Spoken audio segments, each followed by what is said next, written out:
Welcome back to World Crisis Radio. Follow everything you hear on this broadcast at Tarpley.net, and Webster G. Tarpley on Twitter. So once again, President Ahmadinejad of Iran says, quote, "We have precise information that the Americans are seeking to sabotage Pakistan's nuclear facilities so that they can gain control over the Pakistani nation and government and weaken them," said Ahmadinejad to a press conference this past Tuesday. Thanks to Dan Abramson for calling this one to my attention. A very big deal.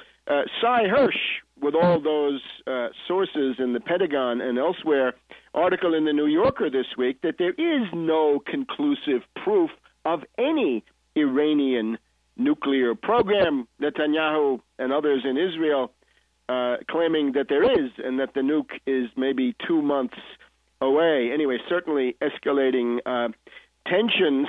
Drone strikes by the United States in Pakistan continue. Panetta now headed over to the Pentagon, replacing the departing Gates, and we'll hear some Parthian shots from Gates in a minute. Panetta wants more drone strikes. Some other U.S. bureaucrats, at least, looking for fig leaves. There is an argument to be made, according to a number of articles this week, that the drone attacks on Pakistan constitute chemical warfare banned under various Geneva conventions. The Pakistani government is attempting to reduce the presence of U.S. personnel, let's say, spooks, subversive operatives, terrorist controllers, God knows what they are. Be nice to know who they were and how many. The Pakistan government is attempting to reduce the number of these U.S. Personnel, including people that have supposedly been training the frontier constabulary. That means, in many cases, recruiting agents, subverting people, suborning people inside the group that they're allegedly training. And we're getting more and more stories about the rapprochement between the United States and the Pakistani Taliban. The U.S., of course, everybody knows, U.S. taking part in talks with the Afghanistan side of the Taliban. Those talks sponsored by the German government, we're being told, but the U.S. Attempting to use the Pakistani Taliban against the Pakistani government. Now, where does this all lead? On the 15th of June, we're going to have a meeting of the Shanghai Cooperation Organization in Astana. This is one to watch because it comes at the high point, just as this first half of the subversive year, right, the putsch year of 2011. The first half of it is coming to an end.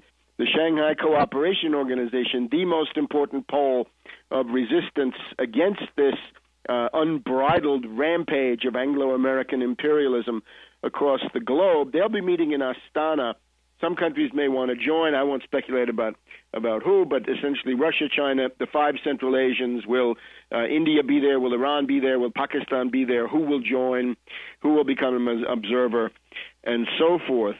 This might be a place where some kind of an answer could be hammered out. Now, what I recommend, of course, is what we've been talking about in this program. It would be time to make a joint statement denouncing the character of what's been going on and calling for the respect of the nation state, the sovereignty of the nation state, sanctified in natural law and the United Nations Charter, the inherent right of any nation state to defend itself, and an end, above all, to the outrageous interference in the internal affairs of sovereign states by the United States, Great Britain, NATO, their intelligence agencies, and their stooges around the world. Now, as we'll see as we go through the review now in the North Africa and the Middle East, we may also be reaching a point of logistical crisis for the attacking Anglo-American coalition. We have, for example, Defense Secretary Gates outgoing,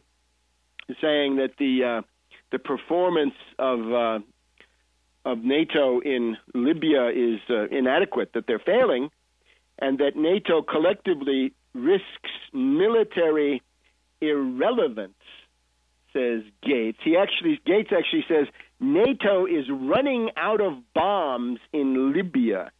Now, if you find that you are breaking down logistically on the conventional level, what do? Well, you might escalate to the nuclear. You might escalate, say, to tactical nuclear, the way these characters think.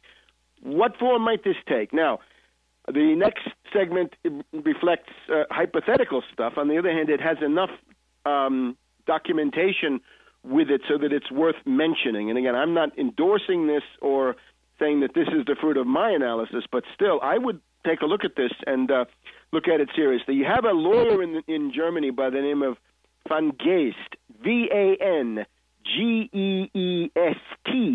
operating out of the Ruhr, I believe. And Van Geest has submitted the request for an injunction to block certain drills that are going to be held in the Berlin area around the 26th of June of this year.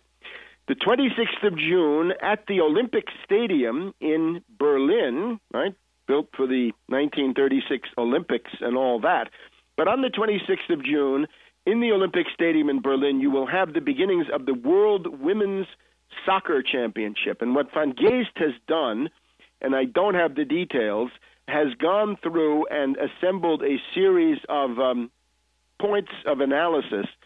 And according to him, I stress, this adds up to grave danger of a false flag terror event in relation to this Olympic Stadium, which he claims could possibly become a nuclear terror event. Now, I would simply call people's attention to this. I cannot evaluate it one way or the other. I would urge Van Geest, get a resume, get a 1 to 2 page release out in English so that the world can also be informed of this and evaluate it. So people in Germany who are hearing this, I haven't been able to do anything about getting in touch with Van Geest. So if you can get in touch with Van Geest, tell him it is time to put that out in some form in English, in a factual analysis. And don't go back and rehash 9/11. We don't need that. We just need the facts on this, because this is the news. And he's got a 400-page court submission, which is mostly about 9/11, and that's fine. But on the other hand, he's only got 30 to 40 pages about what's going on now. We need the 30 to 40 pages boiled down so we can actually evaluate it, because few people around the world can get through the 400 pages in German. So put that out, and that would be of some interest. What he's requesting is, in technical terms, the einstweilige Verfügung, and the einstweilige Verfügung is an injunction, and it's the Verwaltungsgericht Berlin, the administrative court or administrative tribunal of Berlin. So this is not necessarily the possibility, but it is a possibility, and it shows you the kind of thing that might occur in response to a breakdown of the momentum of this so-called, I call it the Putsch wave, the Putschwelle in German, the wave of putches across the world that we've been seeing. We'll be back in a minute on World Crisis Radio.